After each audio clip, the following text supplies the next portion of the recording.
What is happiness? Being around people that I love. Subway sandwiches make me happy. Chinese proverbs and free J-Dogs in the book. And eating a yummy ice cream cone. Learning a new thing. Happiness is being accepted. I find happiness when I'm with my boyfriend and my friends. Being sarcastic. It makes me happy and bubbly inside. Music and friends. My kids make me happy, and school makes me happy. Definitely my family makes me happy. It's playing music and gospel. Spending time with my family. Having good friends.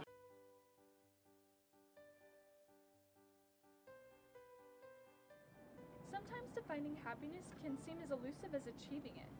We all want to be happy, and we can say whether or not we are happy, but can it really be defined, studied, and measured? And can we use this learning to become happier? Psychologists say yes.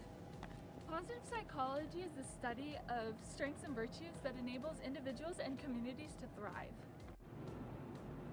These researchers' work includes studying strengths, positive emotions, resilience, and happiness. Their argument is that only studying psychological disorders gives us just a part of the picture of mental health. We will learn more about well-being by studying our strengths and what makes us happy. The hope is that by better understanding human strengths, we can learn new ways to recover from or prevent disorders, and we may even learn to become happier. Martin Seligman, one of the leading researchers in positive psychology and author of Authentic Happiness, describes happiness as having three parts: pleasure, engagement, and meaning. Pleasure is the feel-good part of happiness. Engagement refers to living a good life of work, family, friends, and hobbies, and meaning refers to using our strengths to contribute to a larger purpose. Seligman says that all three are important, but of the three, engagement and meaning make the most difference in living a happy life. Since happiness is so subjective, can it really be measured and studied scientifically? Researchers say yes. They believe that we can reliably and honestly self-report our state of happiness and increases and decreases in happiness. After all, isn't our own perception of happiness what matters? And if we can report it, scientists can measure it. Psychologist Daniel Gilbert compares this to optometry. Optometry is another one of those sciences that is completely based off of people's reports of subjective experience.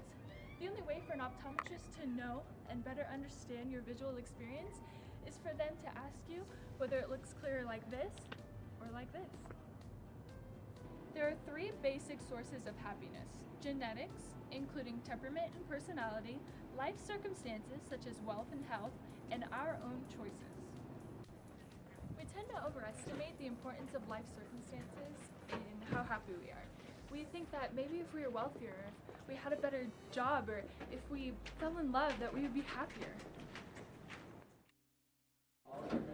And sometimes we tend to underestimate how much control we really have in our own happiness. The psychologist Sonia Lyubomirsky, in her book The How of Happiness, analyzed and studied and has found out that about 50% of our happiness is set by our own genes, only 10% by our life circumstances, and 40% by our own actions. Researchers say that people tend to have a set point or baseline level of happiness that we always go back to, but you can decide how happy you are. Even though genetic factors like temperament and personality play a large role, there is almost an equally large role under our own control. We have the power to make choices that can raise or lower our happiness. One way to become happier is to cultivate positive emotions. At one time, psychologists saw positive emotions simply as the sign of a happy person. Now they are learning that positive emotions actually cause us to be happier. When we do pursue happiness, we may be looking in the wrong places. Chasing and achieving wealth, fame, and good looks may actually make us less happy. So next time that you think the deck is stacked against you, just remember, it isn't. Genetics only make up about 50% of what makes us happy, and life circumstances only 10%. But 40% of what makes us happy is within our own control.